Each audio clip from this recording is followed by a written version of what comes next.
Oui, pour l'instant, il n'a pas grand-chose d'un alligator. Le docteur Holly discute avec une équipe d'experts sur un cas plutôt inhabituel. Mr. Stubbs, l'alligator, a des difficultés. L'une de nos inquiétudes, c'est qu'il développe une sorte d'arthrite ou un trouble musculo-squelettique. Tout à fait. Aucune de ses articulations ne fonctionne correctement et ce cartilage va se transformer. À force, ça va lui provoquer de l'arthrite. Il y a des médicaments contre l'arthrite pour les alligators? On peut soigner l'arthrite chez les reptiles. Le problème avec l'arthrite, c'est que ça ne se guérit pas, ça s'aggrave toujours. Alors il vaut mieux la prévenir que la guérir. La meilleure solution pour Mr. Stubbs est que son corps fonctionne de façon plus naturelle. Je crois qu'une nouvelle prothèse de queue lui évitera des douleurs à l'avenir. Il faut placer le poids à la base de cette prothèse. Pour la fabriquer, il faudrait que l'essentiel du poids soit directement sur le moignon, pour que la queue soit plus légère et qu'il puisse quand même s'en servir. Il n'a pas besoin que le poids soit au bout, il lui faut juste sur le moignon. Par chance pour M. Stubbs, la technologie des prothèses évolue de jour en jour, et ça peut résoudre le problème d'un alligator très apprécié qui n'a pas de queue. On va l'emmener dans le laboratoire pour mesurer ses mouvements.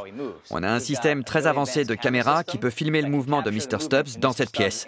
On va étudier sa démarche sans la queue et ensuite, quand la prothèse sera terminée, on recommencera pour voir si la queue a changé sa capacité à se déplacer. Mr. Stubbs va se rendre au laboratoire de Mark pour qu'on réunisse toutes les informations nécessaires à l'élaboration d'une toute nouvelle queue, comme dans la nature. On va utiliser ces capteurs de mouvement. Toutes ces caméras dans la pièce projettent une lumière infrarouge qui va venir réfléchir dessus. Quand on place ces capteurs au bon endroit sur Mr. Stubbs, l'ordinateur les voit. Il sait quand ils sont en 3 dimensions pour qu'on voit chaque partie de lui bouger, tandis qu'il avance et qu'il recule dans le laboratoire. Montrez-moi où il faut les mettre. Ok. Mr. Stubbs est comme un homme bionique dans un film à effets spéciaux.